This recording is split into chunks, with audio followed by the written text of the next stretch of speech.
Hello and welcome to another episode of Guess That Record.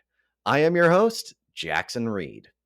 This is the show where we talk about music and try to figure out which album I pulled from my collection. Today, the podcast reaches double digits, as this is the 10th episode of Guess That Record. When I started this show, I didn't think it would amount to much, but it's been such a rewarding experience, and I always have to thank the listeners who have tuned in every step of the way. With that being said, it's time to introduce our guest. He's a musician who served as the bass player and lead vocalist for the band Spirit from 1971 to 1973. He then pursued a career in entertainment law while continuing to record and perform music. He can safely say he's the only person to perform at Carnegie Hall and provide legal services to Stevie Ray Vaughan. His newest album, Somewhere in West Texas, is available now. I'm pleased to welcome Al Staehely to Guess That Record. How are you doing, Al? Very well, Jackson. Thank you for having me. Of course, yeah. So where are we talking to you from today? I'm at my office in Houston, Texas. Awesome, awesome. I've never been to Texas before, but I'm sure the weather is good there today. It is, as you have read in the papers these days. Yeah, I think as I was driving over here, it said 100 degrees feels like 106. hmm So, where are you now? I'm in Calgary, Alberta, Ah, up in Canada. Yeah. I'm jealous already, but okay. It's great to be speaking with you. It's interesting to kind of learn about you and your career, because I think it's super interesting how you're both a musician and a lawyer, and clearly both avenues have created a lot of noteworthy experiences for you. So I'm excited to hear more about your story today. Well, most people assume that after uh, the rock and roll days that I went back to law school, but that's not the way it went. I hmm grew up in Austin, and all through Austin High and UT as an undergraduate, and University of Texas also uh, as law school. I always played in bands, and in fact, the reason I went to law school is because as an undergraduate, I was in a band with two law students, and we were a popular band at all the frat houses and all that, and we're making good money for being in college. A three-piece band. I was a bass player and lead singer, and I was actually pre-med, and they had, and maybe still have, a program where you can go to med school after 3 years if you take all the requirements. And so my 3 years was coming up. These guys had one more year of law school left and already had families, and they got nervous and said, "Look, you got to, uh, you can't go off to med school. You'll have to leave Austin, have to go to Galveston or Dallas, where the med schools are, and go to law school with us just for 1 year until we graduate, and then go to med school." Well, I couldn't just hang out because Vietnam was going on. This was uh, hmm 1967 or whatever, and so I thought, okay. So I actually started law school to keep a rock band together. After the first year, I realized that I'd been tricked. If you finish the first year of law school, you might as well finish the next two, because that's the killer year. And so once I got out of law school, I went ahead and took the bar exam to get it over with, knowing that I wasn't going to practice law maybe ever, but certainly not till I'd given music a full time shot. And so that's when I went to LA in 71 and got real lucky quickly and joined Spirit when two guys, Mark Andes and Jay Ferguson, left to start JoJo Gunn. And so that's how that happened up to that point. Awesome, yeah. And now I always like to start off um, by asking, what was like the first song or the first album that you remember hearing that made you take music seriously? Well, gosh, it's hard to say, but as I was, it'd be hard to ignore Buddy Holly and Chuck Berry, because uh, I'm from Texas, but not only, both those guys were uh, world-renowned guys. And actually, later on, I ended up backing up Chuck Berry on a number of gigs.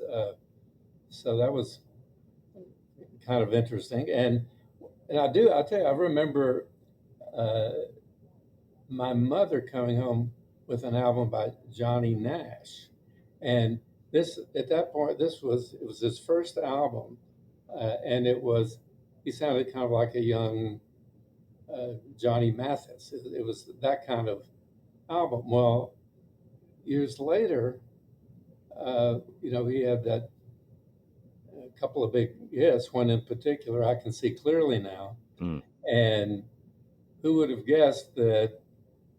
I don't know, maybe 10 years ago or so, I ended up being Johnny Nash's lawyer. Oh.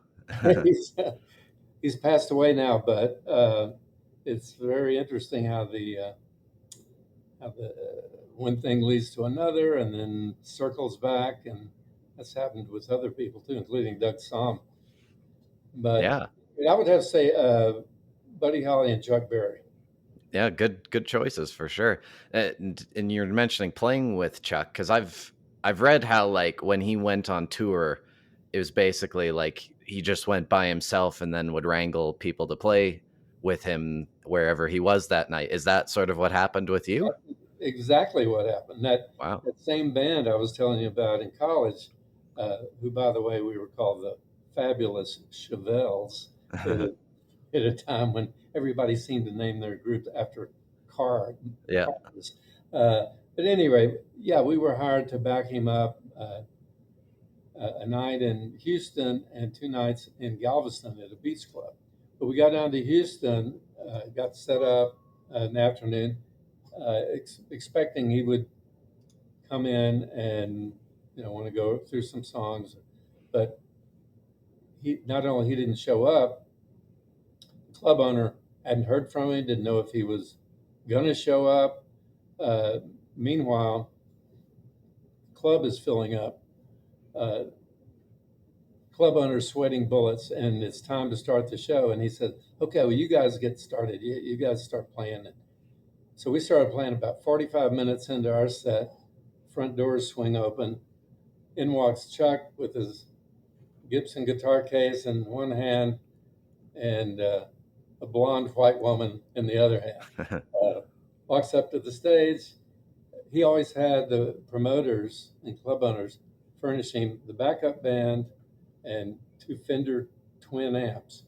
And he walked up stage, opened his guitar case, put on his guitar strap around his neck, comes up on stage, kind of nods to us, and just starts playing. He didn't tell us what song. He didn't tell us what key. Had to look around to see where his hands were to see what key he was in. And so, at any rate, that's the way he operated. And of course, we were with him 2 more nights and got to know him a little bit. And not that he was, all that forthcoming with, but anyway, it was sounding great. Well, skip ahead about a year. So when I moved to LA, before joining Spirit, uh, my first gig in LA was backing up Chuck Berry to San Bernardino Auditorium. So I go backstage before the show and I say, "Chuck, I don't know if you remember me, but I worked with you a year or so ago in Texas and Houston and Galveston.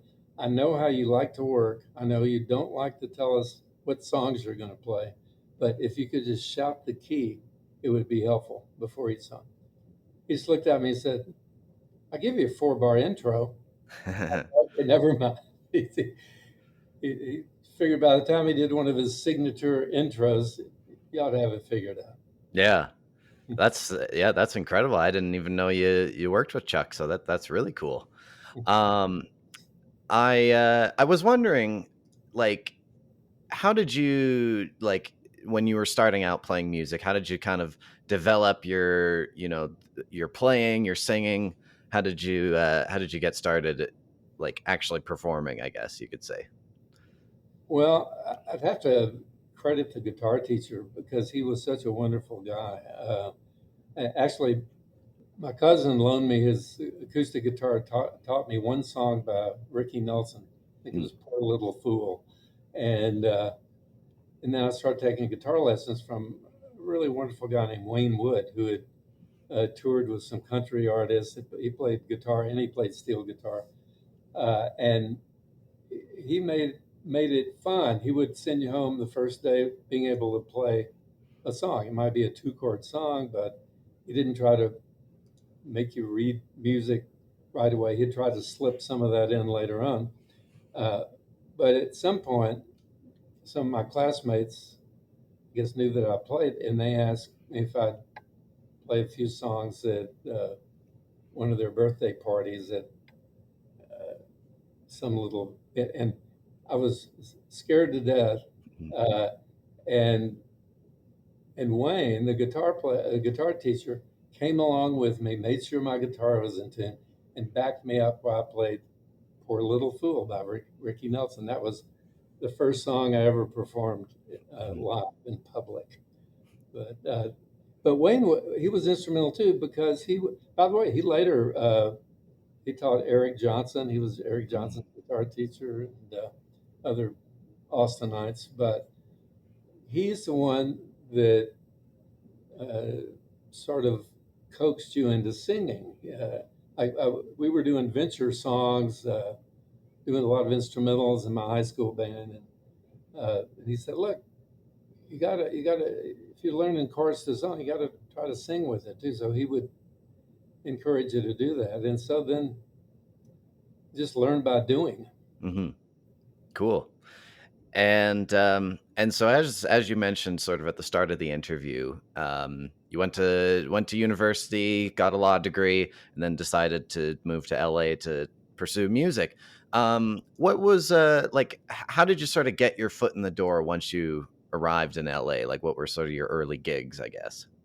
Well, what happened was the drummer in the last band I was in before I left Texas, he left Austin about 8 months before I did, and his name is Curly Smith. And he went to LA. He ended up joining uh, Jay and Mark when they were leaving Spirit to start JoJo Gunn. So when I moved to LA, that's how I met the two guys that left Spirit. And so Mark Andes introduced me to the remaining members of Spirit, and so that's why it happened real quick after I got out there because I sort of had a built-in connection to that group. Hmm. I rehearsed with them for a few weeks, and then they decided they, asked me to join the group, and that's what happened. I knew about 5 people or 4 or 5 people when I moved to LA, but one of them also was Don Henley, Oh uh, yeah. because he had been in a band in Texas, and his band always played in Austin, and we all knew each other, and so the summer of '71 went out there. He was still in Linda Ronstadt's band, but he and Glenn were in the process of forming the Eagles, and uh, I remember he called me up one day and said, "Well, I think we got a name for the band, but I don't know if I like it." I said, well, "What is it?" He said, "The Eagles." I said, "I think it sounds all right." He said, "Well, I don't know. I'm not sure." Seems like it worked out. It definitely did, yeah.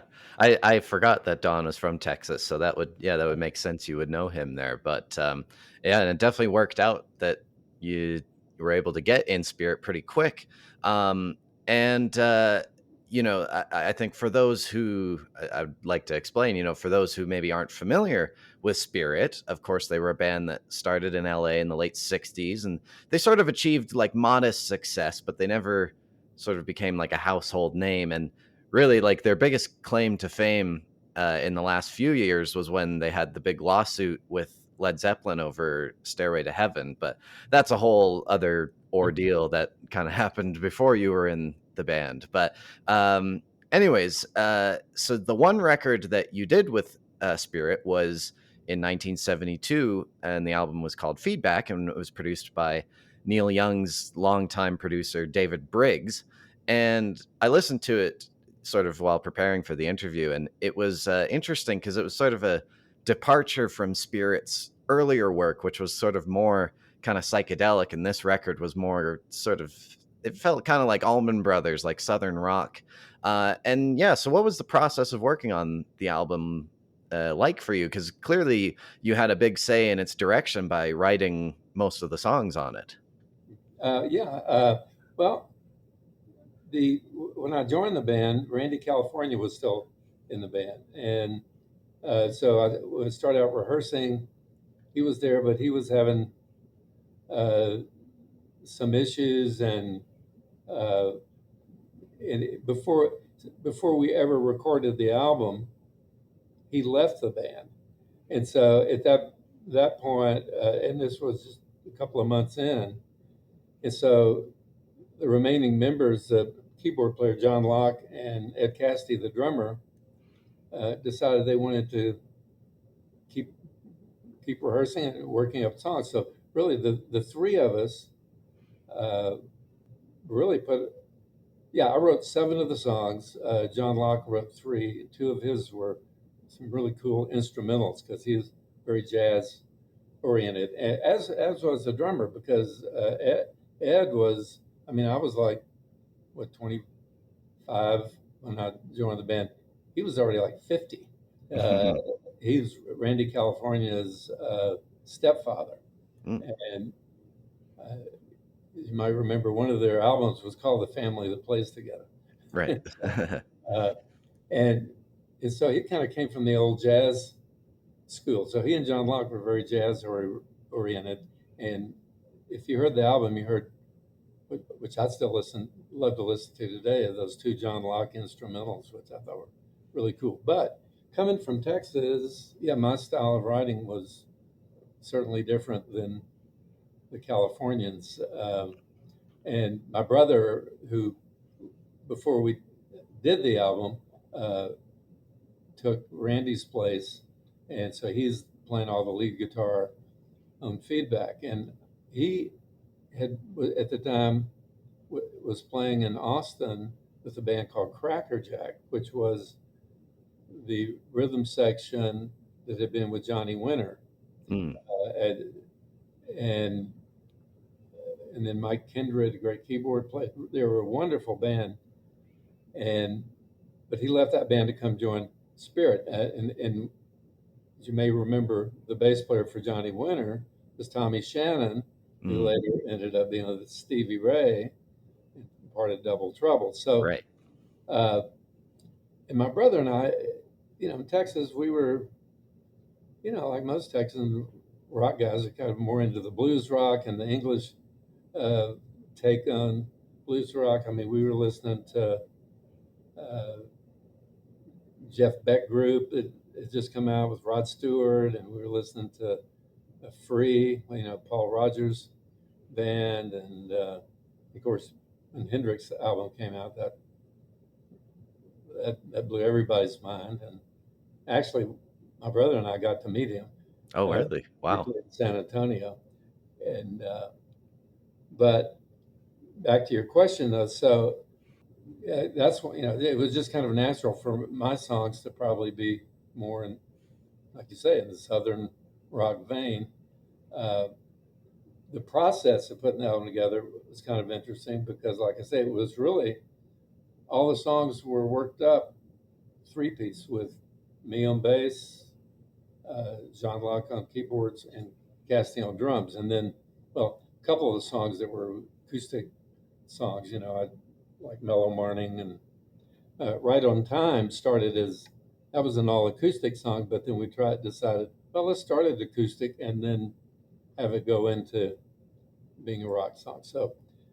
Uh, so my brother actually only joined the group just, I don't know, it seems like 3 or 4 weeks before we went in the studio. And he was only 19 years old. And when you hear his playing on that album, it's pretty fantastic. Yeah.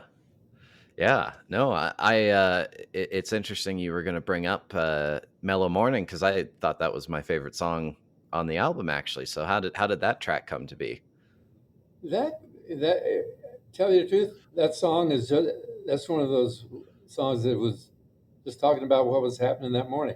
Mark Andes' brother, Matt, uh, who was the original guitar player in JoJo Gunn. He's the one that wrote their only hit, "Run, Run, Run." He's playing all that cool slide guitar. He had a little place up in Topanga Canyon. Mm. That's where most of the guys in Spirit and JoJo Gunn were living at that time. And in fact, that's where we rehearsed at Ed Cassidy's house usually. But I was up at Matt's one morning, and actually, the song really just tells what happened. I mean, it's just a very simple thing, but Matt was making what he called cowboy coffee with just coffee grounds at the bottom, and then a couple of his buddies came up, and uh, really, I, the song really just describes the thing. And then the only strange thing is when I say uh, the third verse, I guess, when I say, "Hey Matt, let's pay a call on Durwood Curly. Hop in the car, we'll come on down. Hope it's not too early." I was referring to Curly Smith, the drummer that I told you about that was been playing with JoJo Gunn. The reason I call it Durwood is back before we left Austin, there was a politician named Durwood Curly, and there was an election going on, and some people had those signs in their yard saying, "Vote for Durwood Curly." And Mm. I thought that was kind of a funny name. Of course, being Al Staehely doesn't give me the right to say anything about anybody's name. But anyway, we started calling Curly, our drummer, Durwood. And so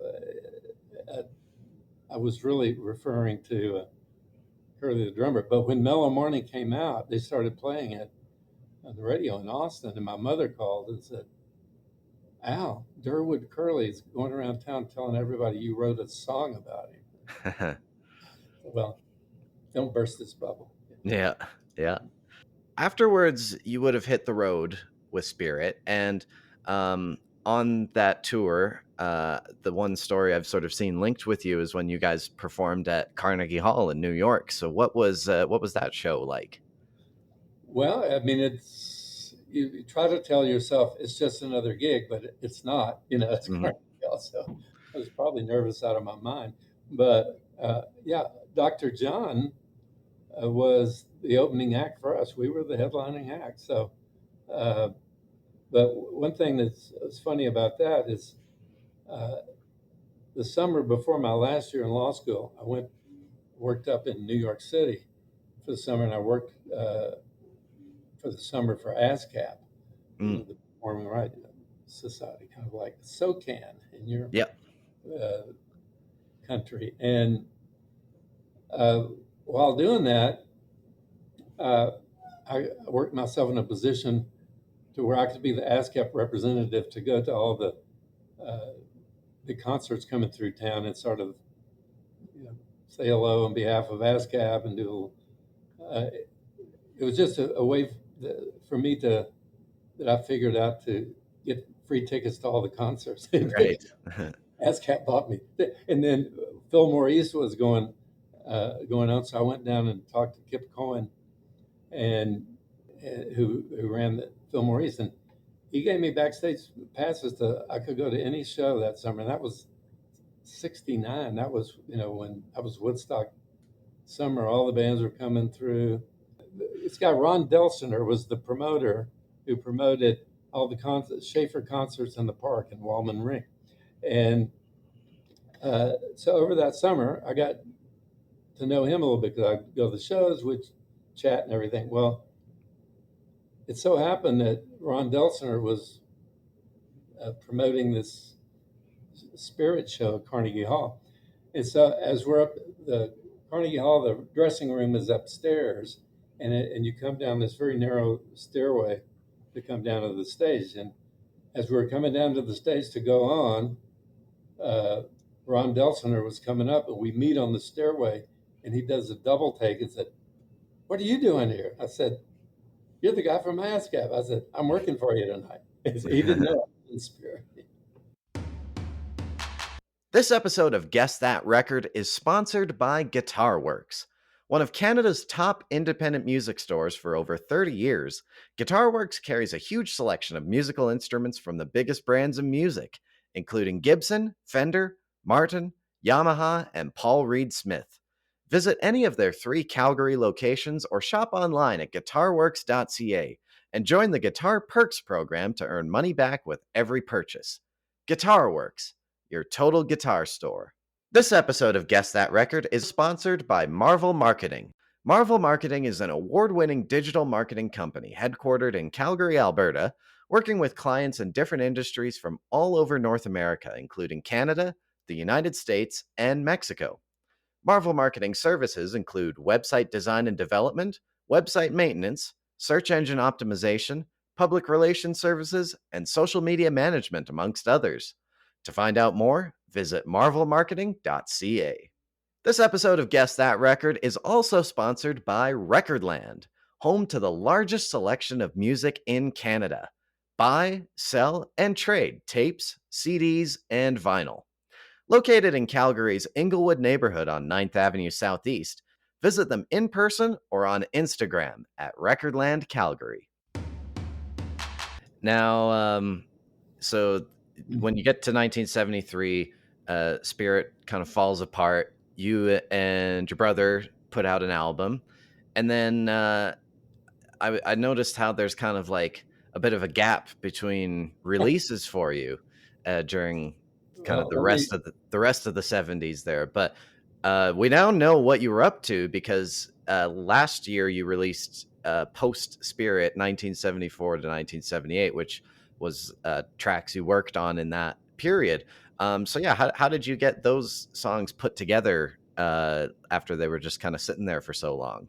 Well, yeah, I'll tell you the history of that. Yeah, my brother and I did the Staehely Brother album, but that's where I learned the value of uh, owning a trade name.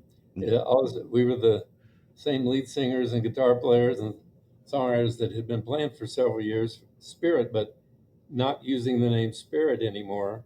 Uh, Booking agents couldn't book us to even go out on the road and break even because we didn't have the name anymore. Mm-hmm. And then my brother got an offer to go with JoJo Gunn when Matt Andes left the group. So he did that, and that's when I thought, you know, getting these groups and they break up, I'm going to try to uh, see if I can get a solo deal. I'm going to try to write songs suitable for solo artists. And uh, while all that was going on, I did I did one tour with a friend of mine, Patty Dahlstrom, who was on 20th Century Records, which was she had kind of an interesting backup band. It was me on bass. It's got Michael Knust from a group called Fever Tree that you may have never heard of, but you could look them up. It was Mark Stein on keyboards, who had been the keyboard player and singer for Vanilla Fudge, Mm. and then a guy, Steve Lawrence, who played with Ike and Tina Turner. So I started playing gigs around LA and always had really good guys playing with me. And at one point, it looked like I had a deal with Epic because Epic gave me a budget to go do some demos. John Boylan uh, had become a staff producer and he wanted to produce the demos. And just as, in fact, Greg Geller was an A&R guy, and he said, John Boylan heard your demos. He'd like to produce them, and if New York likes them, we'll do a solo deal. So he said, have you ever heard Boylan's productions? I said, well, no, I know he used to manage Linda Ronstadt. And so he sends over a test pressing of a new band, and I listened to it and thought, that sounds really well done. It's not the kind of music I'm doing, but turned out it was a test pressing of the first Boston album. Oh. I wish I still had it. It's probably worth a fortune. But anyway, we did the demos. By then, the A&R guy in New York that had liked it had left the band left the company to start Cleveland International with Meatloaf as his Mm. first artist. And so that deal didn't happen. And so some of those recordings on that Post Spirit 74 to 78 were those recordings.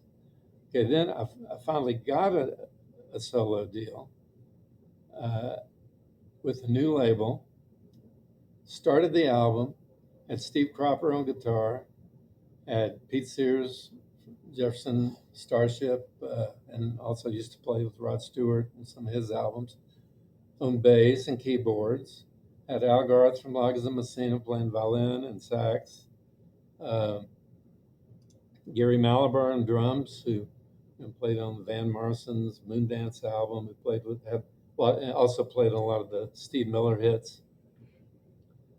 Snuffy Walden, who on lead guitar. He used to be in my band during that era.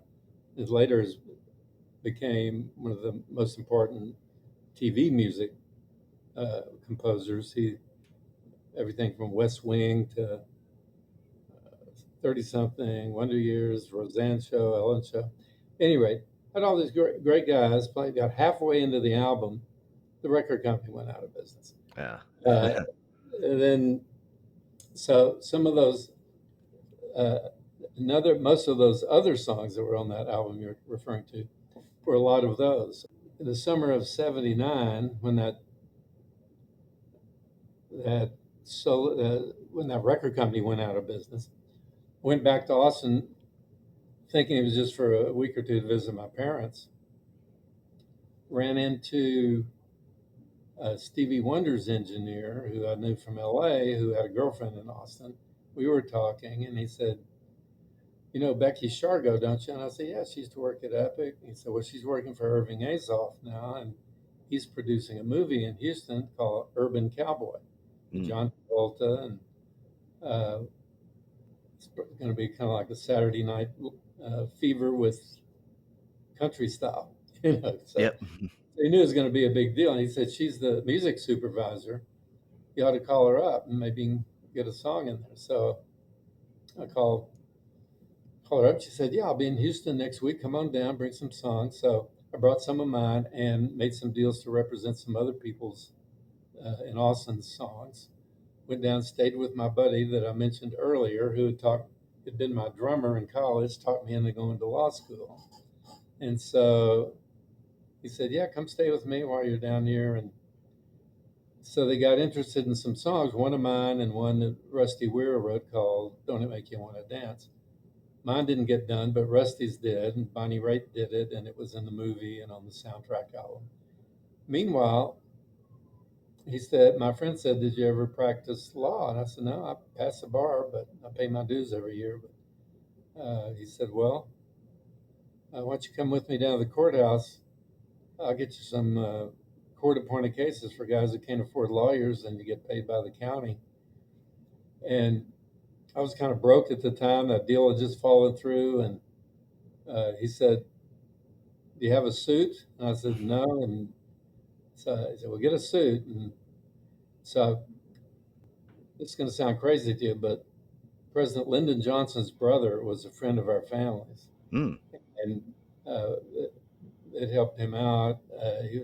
He was towards the end of his life, and he had some health issues. And when he died, he left uh, his house and his things to my parents, and my father was the executor of the will.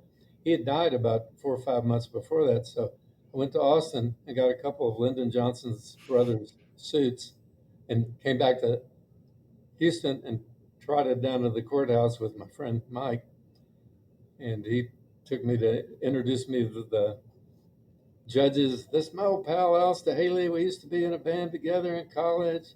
He's officing with me." And because I was with Mike, they appointed me criminal cases when I'd never practiced law before.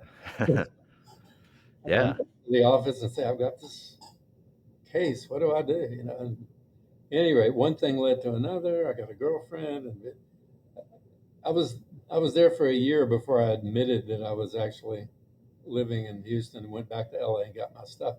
But also, right in that time period, I got a call from a drummer I knew in California who asked me if I wanted to go do a European tour with John Cipollina and Nick Gravenitis. And I said yes. And so it's been a long and winding road, Jackson.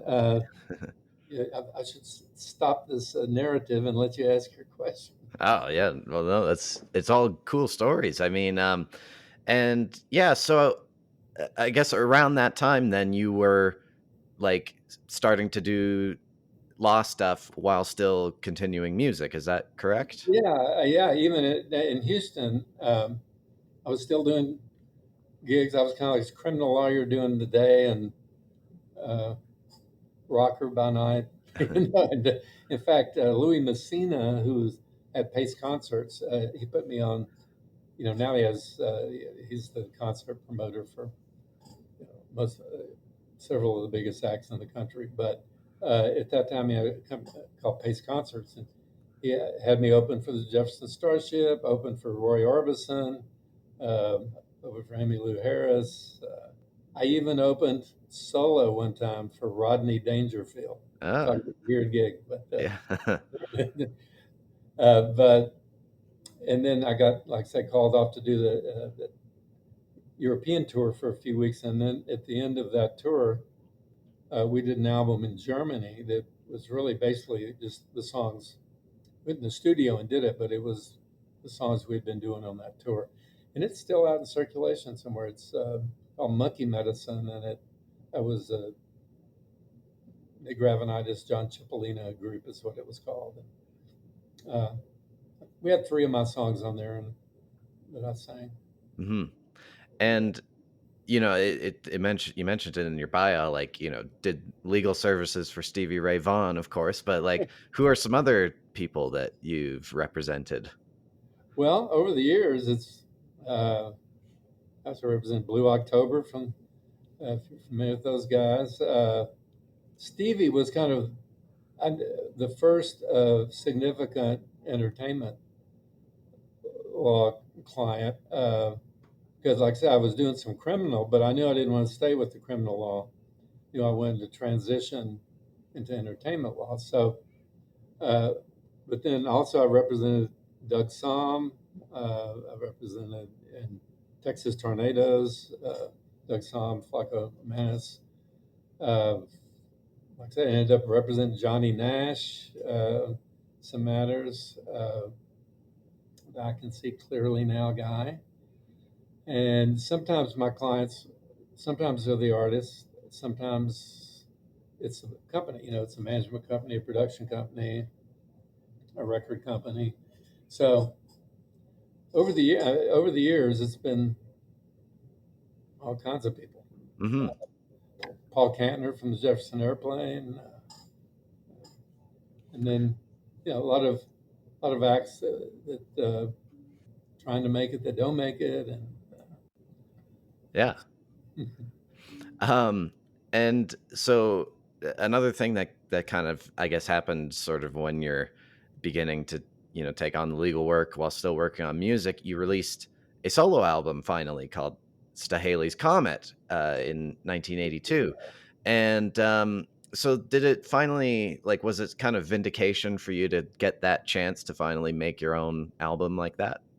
yeah, and the way that happened really kind of was an extension of the touring with Cipollina and Gravenitis over in Europe because that's where we did that tour. We did the album I mentioned, Monkey Medicine, uh, and the reason they were touring together is they each had solo albums out on a German label called Line Records, and they sometimes worked together in the Bay Area, but uh, they each had separate albums out, and they were touring to promote their own separate albums. Well, and I started learning about okay, they did the album, and they licensed it to Germany for Germany, Austria, and Switzerland, or maybe it was for all of Europe, and so I started getting knowledgeable about the whole licensing thing, and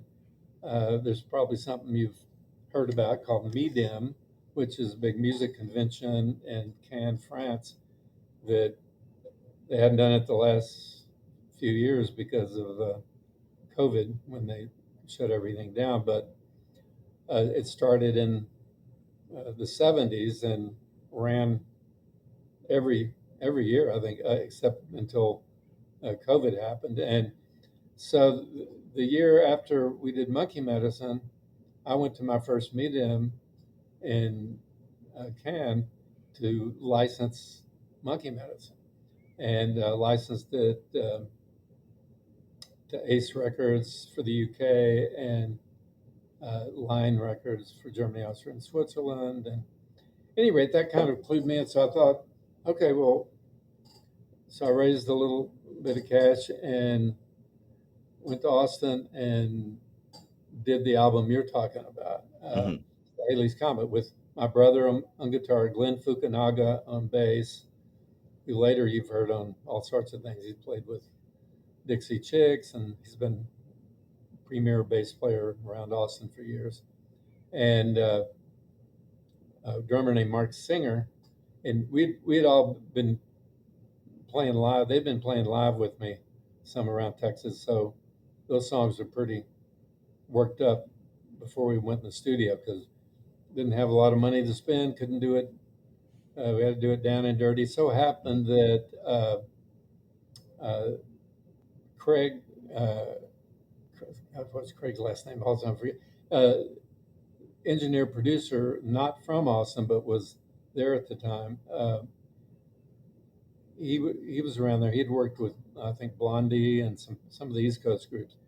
So he engineered and produced it, but really it was just pretty much like doing it a minimum of overdubs. There were overdubs, but it's pretty quick. And then I took it over to the next meeting and then licensed it to Deutsche Grammophon for Germany, Austria, and Switzerland, and they put it out on their Polydor label. Hmm. And then I toured Europe again with Cipollina and Gravenitis, and then did another East Coast tour with Cipollina and Gravenitis and Merle Saunders on keyboards on points. But then there was a big gap. You referred to the Post Spirit Volume 1, 1974 to 1978. Well, you're probably thinking, is there a Volume 2? Right. Yes, there is going to be a Volume 2. And mostly what that's going to consist of is in about 83 or 84, as a follow up to this, the Haley's Comet record. Andy Johns, who you may, if you're into classic rock, you may know who he is from having engineered 3 Led Zeppelin albums, 3 Rolling Stone albums, produced Van Halen. His discography is ridiculous if you ever get a chance to look at it. He's Glenn's brother, right? Glenn's little brother, Yeah. right? And he came down to Texas, and we went. There's a guy that had a mobile truck here, and it had the first 2 24-track Sony digital machines in the United States. And we took that mobile truck out to a friend of mine's ranch about an hour away in Chapel Hill, Texas. And we had Donnie Wynn, Robert Palmer's drummer, Glenn Fukunaga again on bass, my brother on some guitar, Pat Thrall on guitar, who had been in Hughes Thrall Band and a couple other things. Later played with Meatloaf and all sorts of stuff. But a really great guitar player that Andy knew. And Aaron Zigman played some keyboards, who now has become a big movie music writer. Hmm. And we had quite an adventure out there at the ranch. But it really is good stuff. And we thought we had a deal with uh, Columbia for a moment. It didn't happen. And right about that time, I became a father. Right in 1985, my son was born, and I was just saying, okay, I'm doing a lot of cool stuff in music, but it's not really paying the bill. I'm a father now. I better bear down on this law thing. And so those tapes I did with Andy in the 80s, those have never been released either, you know. And so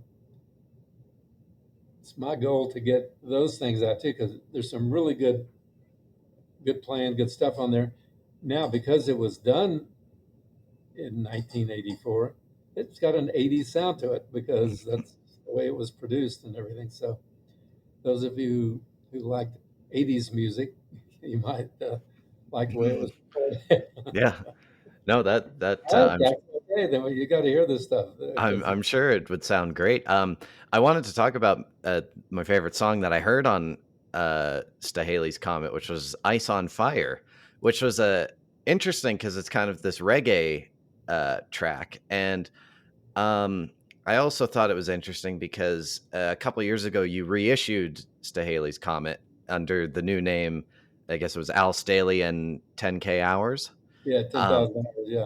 and but there's a remix of Ice on Fire, and I think I actually might have liked the remix a bit better. But anyways, how did the track come together? Well, just so I don't forget to tell you how the remix came. Really, what that was is that was Andy Johnson. We took that basic track from the Staehely's Comet album, but then yeah, Pat Thrall did some crazy shit on there that's really cool. You know, Right. that's why he liked it. I mean, I'm not even quite sure how he did it, but what he'd have to do, we have to bring him in on the interview. But uh, it, that's what happened. So we really did it, and because I owned the other album, I didn't have to get rights from anybody. I wrote the song, and I'd owned that, and I had licensed it, and the license was up anyway. And so we were going to put Ice on Fire on that, what was to be that album with Andy. Right. And so when I reissued on that album on Steady Boy, uh, I just thought, well, let's give them a little something extra. Let's give them two versions of Ice on Fire. And I'm with you. I mean, it's hard not to like that. But the way this, I don't know, the way the song was written, I don't know. I just had never written a song with that kind of feel, Hmm. and it was probably the era of the police and all that, you know. So I was probably Yeah, I was gonna say it kind of reminded me of "Walking on the Moon" by the Police. That was sort of a good. track. I never really I got to listen to it and think of that song in particular, but I loved that band, and that was Mhm. my favorite band probably of that era. Anyway, now you're giving me something to go back and listen to. Yeah, it's on Regatta de Blanc. So, Right. yeah. Now we can jump forward into the present here. You released a brand new album this year called "Somewhere in West Texas." What's the story behind this new record This for you? story is it was an accidental album actually because I've been performing live steadily for well actually Freddie Steady Kirch who has Steady Boy Records and uh, is the drummer that played with Jerry Jeff Walker. He played with all sorts of people over the years, including his own bands. He has his own little label. He's he's kind of responsible. Well, not kind of. He's responsible for getting me out of mothballs and out playing again, putting that album out because that uh, he came to me however many years ago that was 15 years ago or something and said, "Look, you know that album you did that only came out in Germany. It's never been released over here. Why don't you let me put it out on my label?" And I said, "Okay." So he put it out, and then he said, "Okay, now you got an album out. You got to do some gigs." And I said, "Here." come sit in with my band. We know 4 or 5 year songs, and okay, well, I'll do that. Well, then next thing I knew, he was encouraging me to go start doing some gigs, and I didn't know if anybody would care or be interested, and I started doing it. Turns out people did care. They respond to the songs, and so and then later after that, I did. You probably saw I did one EP with Freddie and Cam King because they had a band called the Explosives. So Al Staehely and the Explosives, we did an EP where did a remake of Cadillac Cowboys off the Feedback album, and then a few other things. And uh, but then I hadn't been back in the studio until the pandemic because we have I live in Houston, but we have another place out in far west Texas, out close to Big Bend National Park in a little town called Marathon, or as the locals call it, Marathon. Hmm. So I have to be true to my school. Uh, and it's about 20 minutes from a town called Alpine and another 20 minutes to Marfa that you've probably heard a lot about. And I was sitting out there and we were out there for months solid, and I was thinking, got all these songs I keep saying I'm going to record, and I haven't done them. And I know two good players in Marfa, and I've heard there's a studio there. So I called up Fran Christina, who used to be the Fabulous Thunderbirds drummer on all the records all their hits, everything you ever heard. Hmm. And he and his wife live in Marfa, and he rarely plays anymore because his wife's a famous painter out there, Julie Speed, and he helps her with a lot of her lithographs and various things. And he built a house really cool house they've got. At any rate, I think promised her he wouldn't go on the road anymore or anything. Uh, but and then Scrappy Judd Newcomb is a guitar player that is well known in Austin. Played with Ian McLagan's Bump Band. He's uh, played well. Recently, he not only played on, but he produced Slade Cleave's most recent album. And I said, Scrappy, how do you manage living in Marfa and working as much as you do in the Austin area? He said, I bought a used Tesla, and so, because it's about a 6 hour uh, drive to Austin from. Of course, you live in Canada, so you're used to big, wide Spread open out. like Yeah. Texas. But, yeah, but it's about a 9 hour drive from Houston. We go to Houston to Marathon. But at any rate, they said, yeah, there's the studio here. Well, yeah, we'll hook you up with a guy with the interesting name of Gory Smelly. His real first name is Gregory, but everybody calls him Gory, and his real last name is Smelly. And at any rate, wonderful guy. I had this little studio there, and I was thinking about just going in demoing these songs. We had one rehearsal at Fran's, and went in and did 6 tracks in one day, 6 basic tracks, and went back and did a few overdubs, and really they encouraged me to do the album. They said, look, these are really good songs. You come back with 5 or 6 more, and you'll have an album. And so I did that, and so it really it was just kind of it organically came about. I wouldn't, and it was probably better that way because it wasn't like, okay, we're going in now to do an album, and you know Yeah. all that the stuff that we're just going in to lay these songs down, Yeah. and these guys are good, and I almost forgot the bass player. Well, before he doesn't live in Marfa, but Scrappy said, okay, Chris Marish is coming to town to do another session with me. And then after that, we can do your thing. And I said, well, ask Chris if he wants to play bass because I don't really want to play bass on this because I wrote the songs on acoustic guitar and that's what I want to do. And I'd seen Chris and Scrappy play together a lot because of a guy named Johnny Nicholas. I don't know if you know Johnny is, but he's really good roots guy and a client of mine too. So I'd seen them play with and saw how good they were together. So yeah, see if Chris wants to play. So we added him to the mix, and I don't know. I mean, that's something good is going to happen. You know, the first song on there. Yeah. Mhm. I mean, first time we played it, that might even been a first take. First or second take. First time we ever played it together just sounded like a record all of a sudden. Right.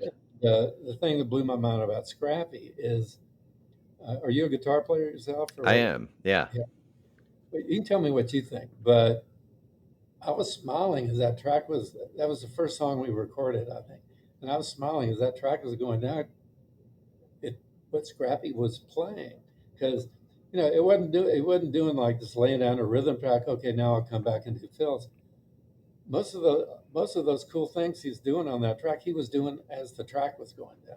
You know? Hmm. So combination, rhythm, licks, just all kind of together, and it really so kind of blew my mind because at any rate, Scrappy he became so instrumental in all this putting it together. He got so committed to that I said, look, I'm naming you the producer of this.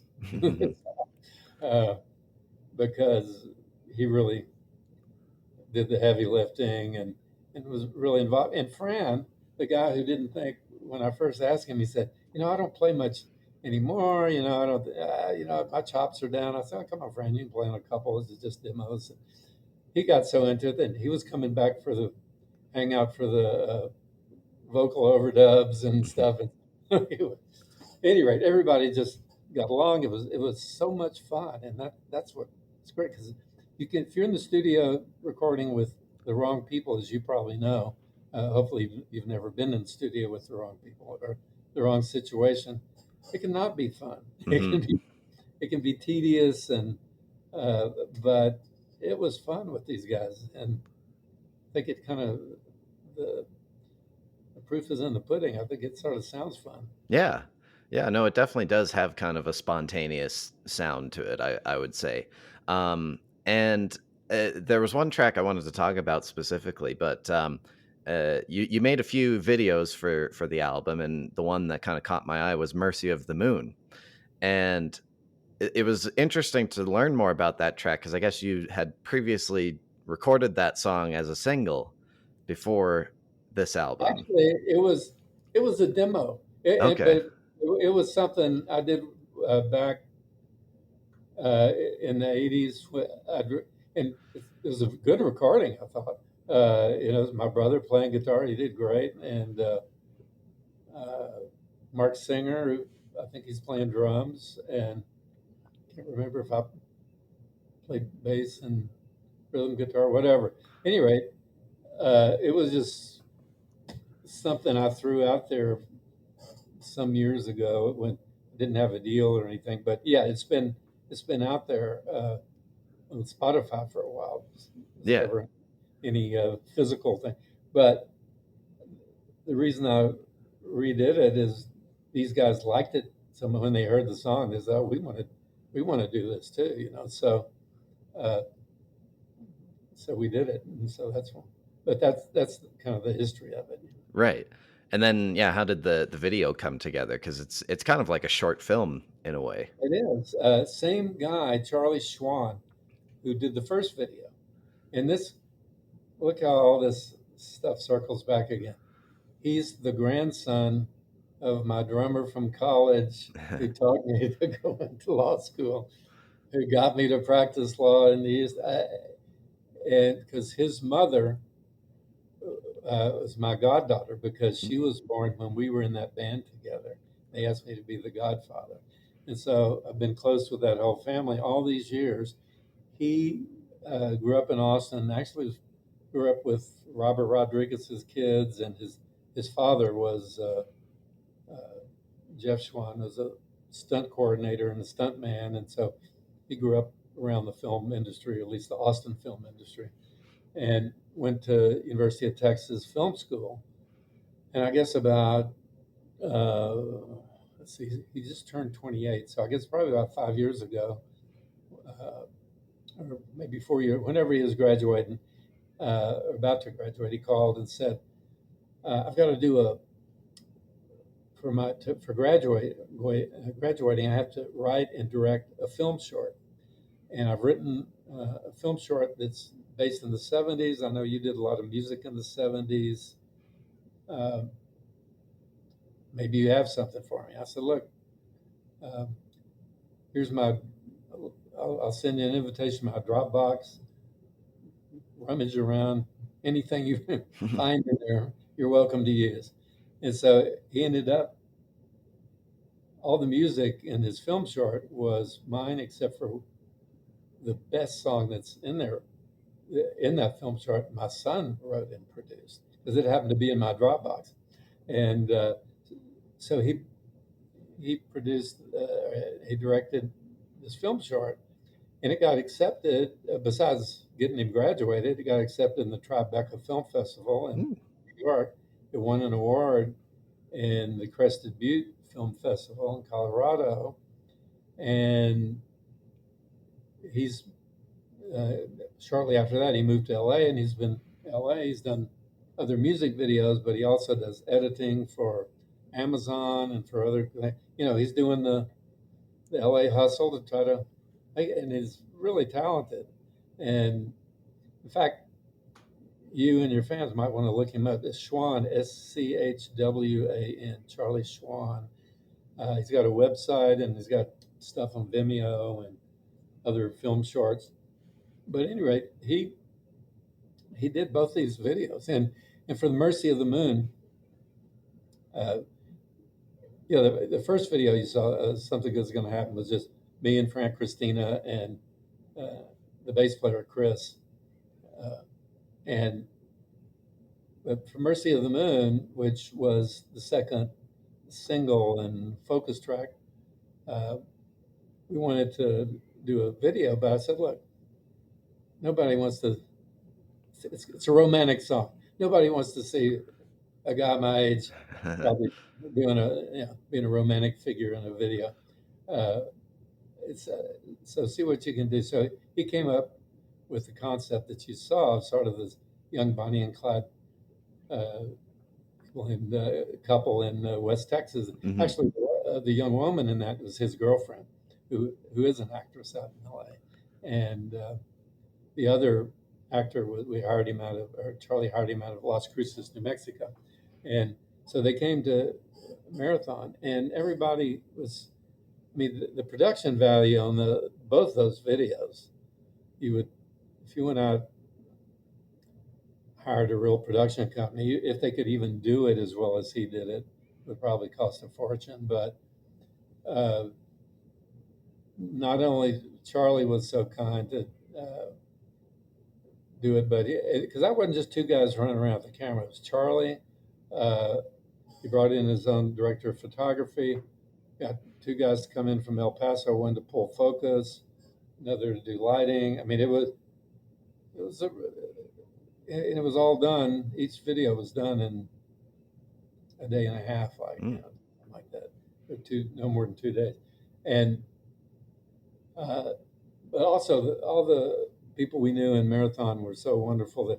That ranch that first one was shot on is like his family has like a 50,000 acre ranch out there, and then just so happened it had buffalo Oh, in it. So you see the buffalo in the right. video, and that car, that 71 Gran Torino with the armadillo hood ornament that kind of reminds you of the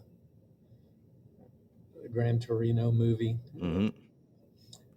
That belongs to a friend of ours out there. And then that bar scene, the guy that owns that bar, everybody just let us use stuff. I mean, Charlie said, "Man, if we'd done something like this in Hollywood, it would have cost a fortune just to rent the locations, to rent the cars."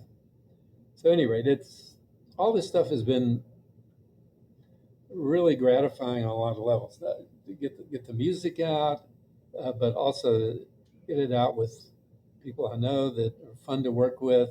and then to have the grandson of my drummer from college be the director of the videos. It's it's pretty cool. Yeah, no, the videos were great, and I think the music's great too. So yeah, it's been yeah, I think a good release for you for sure.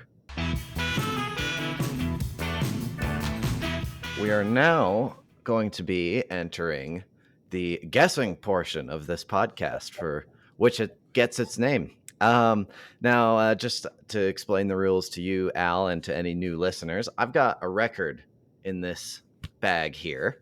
And what I'm going to do, I'm going to give you 3 clues about this album. And then we'll then just do like a game of 20 questions where you ask me yes or no questions to try and figure out what the album is. And, don't worry if you feel stuck. I'm always happy to give clues. So, yeah, Al Staehely, are you ready to guess that record? Do it, Jackson. All right. So, here are your 3 clues. This album was released in the 1970s. It's the only album in this band's discography where every member sings lead vocals at some point.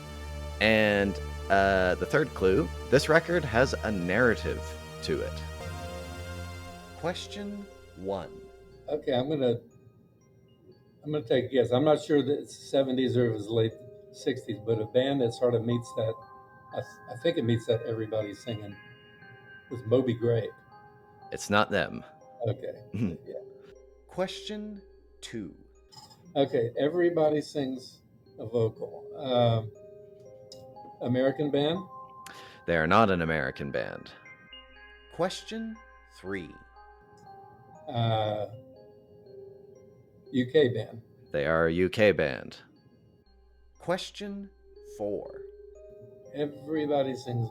Well, it wouldn't be. Is it a 3-member band? It's not. Question 5. 4 members? 4 members. Question 6. Was it the Beatles? It's not the Beatles. They did all sing though. They did, yes, but they were broken up by the time this album came out. Oh, okay, well that's another good clue, I guess. Yeah. Question 7. Let's see. A 4-member. Was it? Was Eric Clapton in the band? Eric's not in the band. Question 8. Was it a guitar-oriented band? Yeah, I would say so. Their guitar player is definitely highly regarded for sure. Question 9. I don't think it was the. Yeah, no, it wouldn't. Not the Yardbirds. Let's see. What? Gosh, everybody sang a lead vocal. Yeah, you're. Just okay. Man, you are stumping me. Okay, give me one other clue. Okay. Let's see. I don't know if this helps or not, but when I mentioned one of the clues that the album has a narrative, it's the second album that this band made that had a narrative. Was it hard rock? I would say these guys definitely were pioneers in harder stuff for sure. And here I'll give you a good hint. All right, they're probably the top band that came from the mod movement of the mid-60s. Well. Question 10. That would have to be The Who. It is The Who. And the album. Tommy. Not Tommy. No. Well, that was a narrative, but let's see. I can't remember the title, but I think I remember what the. Well, I think you're on the right track. It was Quadrophenia. Yes. Quadrophenia. Yeah. So this was all 4 members sing lead vocals, and it's got a narrative.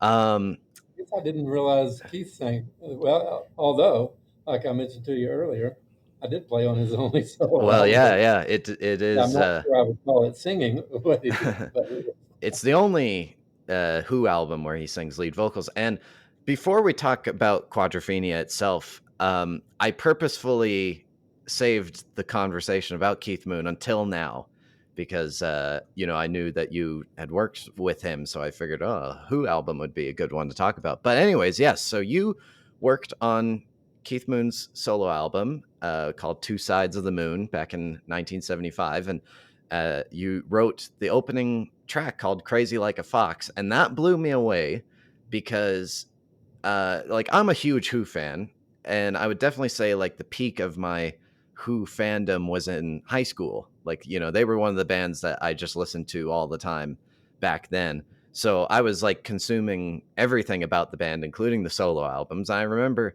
checking out Keith's album, and I have to say, Crazy Like a Fox was kind of the only track where I was like, yeah, this one's pretty good. Um, and so I've known about this song for years, and I only found out like a week ago that it was you that wrote it. So it was kind of crazy how it's like, I've known this song for years and now I'm talking with the guy who wrote it. So yeah, like how did you get involved working with Keith? Okay, yeah, you're going to like this because it is kind of interesting. My brother, as I mentioned earlier, when he left, after the Staehely brothers, when he joined JoJo Gunn, uh, they were in the studio doing some recording. I went down to one of the sessions, and their engineer was a guy named John Stronach, and I heard him mention, "Hey, next week I'm starting an album with Keith Moon." I said, "Really?" I said, "Who's producing it?" He said, "Mal Evans."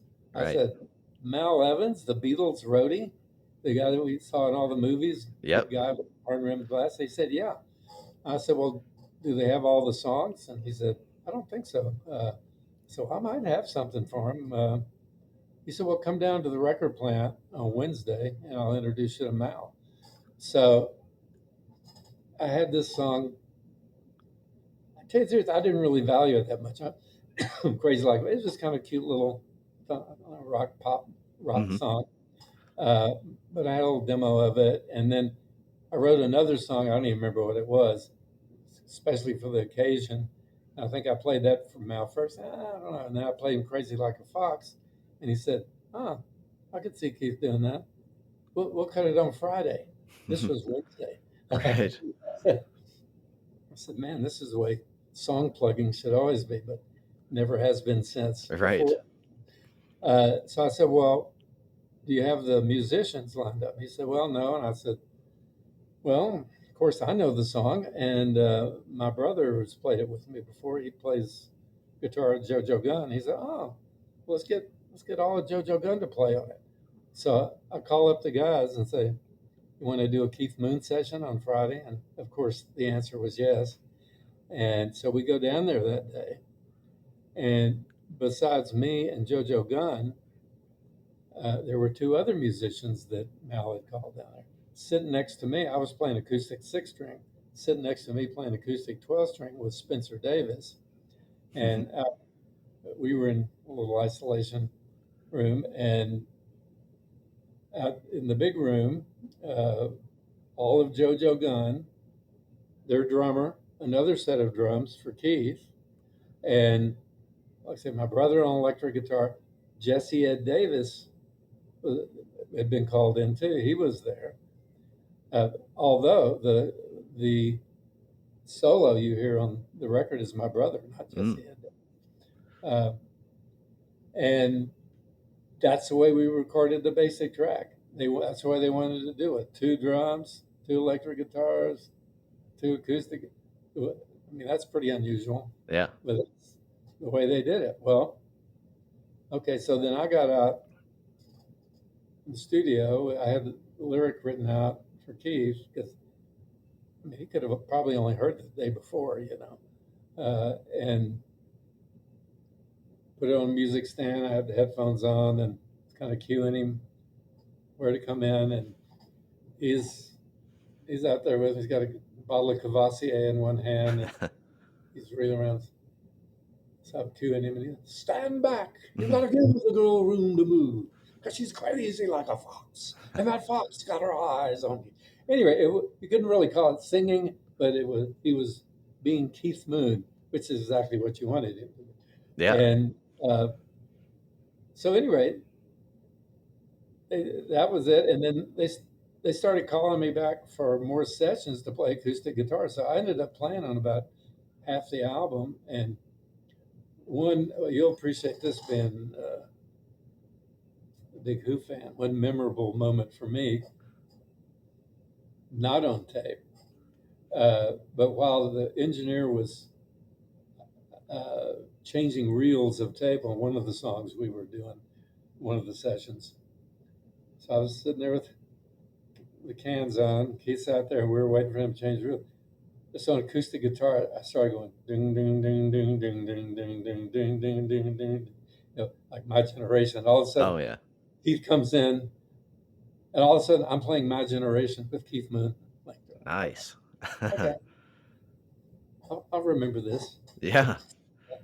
But anyway, it was a trip because when got to know Keith a little bit. My girlfriend and I went up to his house, had dinner one night, and with he and his girlfriend, the Danish girl that was on the cover, and actually it was with her to the end, I think. Mm. And and he and I never really saw him get crazy. Right. I don't doubt any of the stories I heard, but what you'll find this interesting because playing on the record, I started noticing he wasn't playing drums that much. Hmm.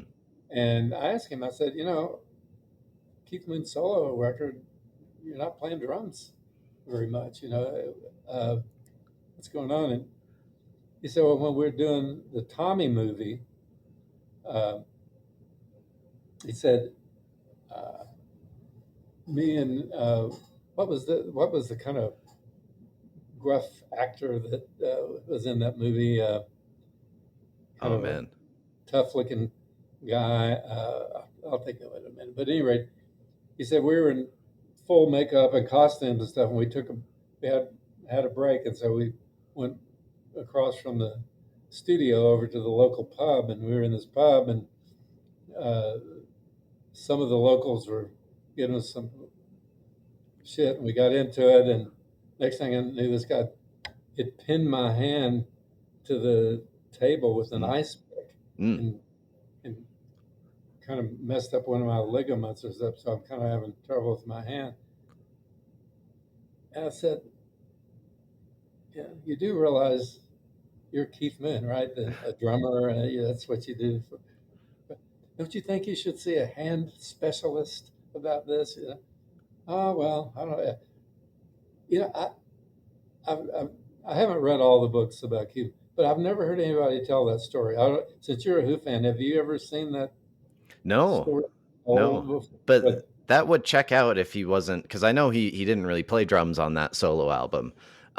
So that would He check did play out. some, but he didn't play much. Like I Yeah. say, he played on Crazy Like Fox, but Curly was playing also, Hmm. and uh, and I know he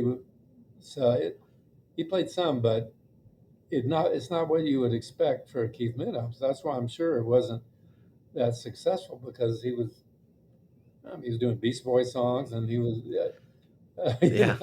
and you would if nothing else you would expect to hear Keith Moon kind of going crazy on Yeah. drums at least a few times. I know he was a big fan of surf music, so it might have been kind of a passion thing for him to do an album with like Beach Boys stuff on it and that sort of thing. But yeah, no, and I mean it's really a cool album because like some of the people that were on it, like of course Ringo Starr, David Bowie, um, Joe Walsh, Mal Evans, as you mentioned, and I think for yourself being on that album, it's of course very good company to be in. But probably the coolest thing to think about is the fact that the album is like mostly covers. So your original is one of the few on there. And to top it off, you and John Lennon both submitted songs for Keith Moon to do. Like that's just got to be kind of wild to think about there.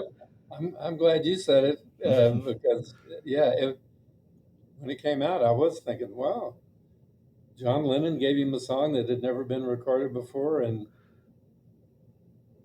mine is the first song on the album and a single. Okay, I guess I think more of the song than I originally thought of my own song.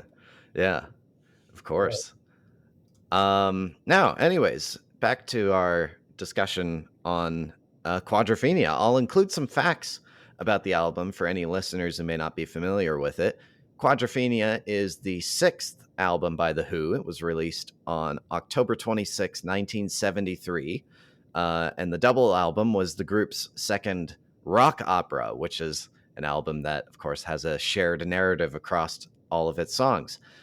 It's one of the band's highest charting albums, reaching number 2 in both the US and UK, and it was later adapted into a film version in 1979. Now, back when I mentioned I was a huge Who fan in high school, I definitely remember listening to this album a lot. And, the things I kind of like about it is the fact that it's this big concept album. And that's something that I loved about The Who, was that they pushed boundaries like that. Also the production is incredible. Like, this album is turning 50 years old this year, and it sounds like it was recorded yesterday. And I also just think like the songs really stand on their own, because like when you compare it to Tommy, which does have some songs that stand on their own, I feel like Tommy has a bit, it's kind of hard to listen to those songs individually, whereas Quadrophenia, I feel like you can pick any song off of that album and enjoy it. Now, do you if you remember any of the tracks off of Quadrophenia, do you have any favorites from it? What were the big tracks? Let me consult the record here. Of course, The Real Me, got 515 and Love Reign Over Me. Those were probably, I would say, like the three big hits from that record. Well, I've got a confession to make. I never, even though that was their most popular album, I'm more familiar with the earlier Right. albums, and really never listened to it. Now you're making me feel like I better go back and listen to Quadrophenia. I didn't realize it was maybe their best album, but some of their early stuff, which definitely it wasn't as good as, but it was fun. They had all those, the Who Sell Out album. Mhm. That Yeah. probably like in your high school, because it was kind of like. Yeah, the earlier stuff is definitely, I think, interesting for the fact that in a way it's kind of like the precursor to punk. Like my generation is a punk song all the way. But yeah, no, I think I definitely leaned more towards like the Tommies and the Who's Next, and Who's Next? There's some brilliant production on that too. So I guess the way they use the synthesizers or the sequencers and stuff, and yet still it's a credible rock guitar album. And I think Quadrophenia really falls under that same category. In fact, I think it takes the synthesizer even further. Whereas like on Who's Next, they used it kind of like as a sequence, like using sequences and samples and stuff like that. Whereas I feel like on Quadrophenia, it was really, they were using it more like an instrument, like kind of how you would use a synth more towards the 80s, I guess. It's so they were real pioneers in that regard, and it was all Pete Townsend, of course, who was doing all the synthesizer stuff. And Quadrophenia is also the only album where he writes or where he wrote the entire album. So it's a very involved production from Pete's standpoint. And it was also, as I talked about, it's the only album where all four members sing lead vocals. And of course, Keith sings a song on there called Bellboy, which in the story of Quadrophenia, he's like this mod who's kind of disillusioned with himself, and he goes and finds the leader of his old gang. And so Keith is kind of playing the part of this old gang leader. And it's, like it's kind of the first part, he's like very flamboyant like Keith is, but then it gets to the bridge and he's like really softens up. And I think it shows like he did have some vocal range and like emotional range to his singing abilities. So and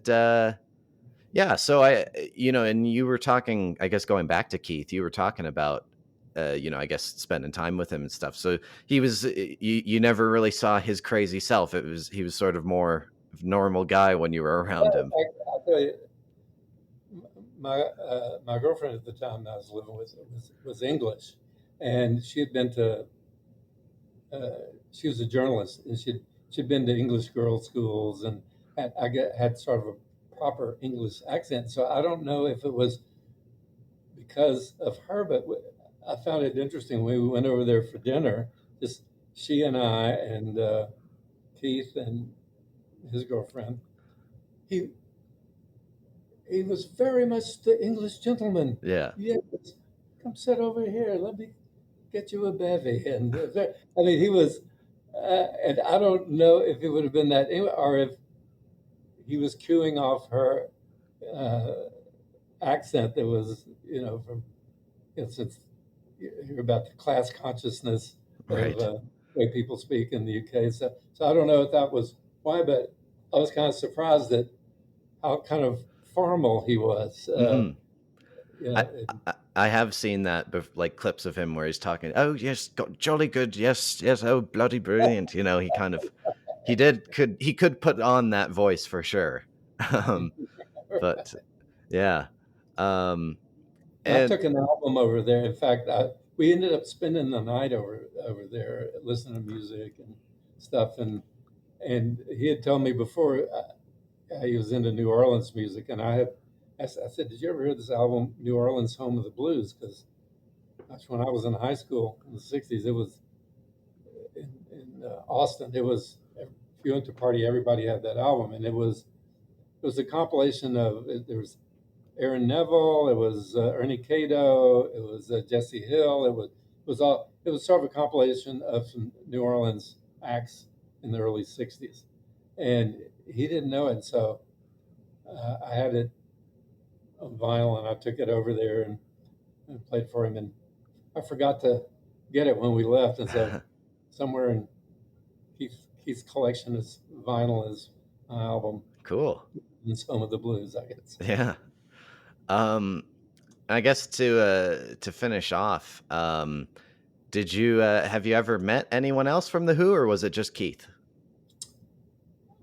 You know, I think I remember one time my brother and I briefly meeting Pete Townsend at the Whiskey A Go Go, but uh, no meaningful, uh, no stories I can relate from the other guys. Right. Yeah. And I can end you up with one more Keith Moon story that I've never heard again before too. He told Sure. me that he had been banned from driving any wheeled vehicle in the UK, in England. So he said, what I did, he said, right at the end of my estate is my local pub. So I bought a hovercraft. He said, and I'll just take the hovercraft down to the local pub and bump up against the front door to let them know that I've arrived.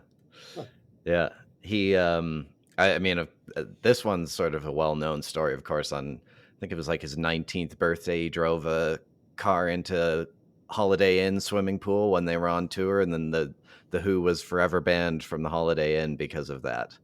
I Um have heard that one, yeah. yeah, yeah, but he's got a lot of them. Perfect. Well, we've reached the end of another episode of Guess That Record. I want to thank Al Staehely for taking the time to come on the podcast. I was really the more I sort of read about your story, I really enjoyed it because I'm a musician myself. The podcasting is kind of what I do on the side, and I'm really trying to kind of get my foot in the door in the music industry, and it's the podcast wasn't sort of a way I thought it would happen, but it's been a good avenue for me, and could sort of relate to your story about how you're a musician, but you got the law stuff to sort of keep you involved in that sort of thing. So yeah, it was great to speak with you.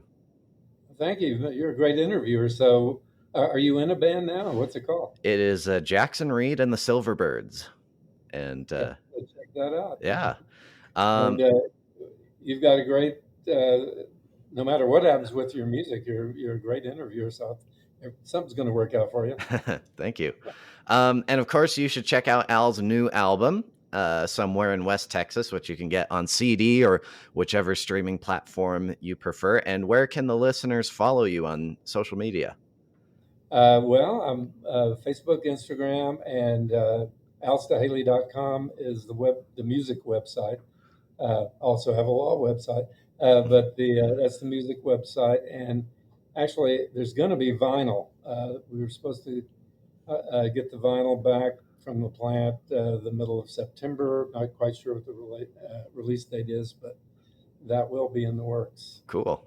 Awesome. And hopefully, maybe I can come do some gigs in Canada. I'm going to be up on the East Coast for a couple of gigs in late September. But Cool. anyway, see you down the road, and thank you very much. Yeah, for sure. As we finish up our 10th episode here, I want to say thank you to our fantastic listeners for tuning in to another episode. Make sure you leave a review wherever you listen, and if you have any friends that love music, tell them to check us out. You can also follow us on Instagram at Guess That Record. Remember to keep rocking, and we'll see you on the next episode of Guess That Record.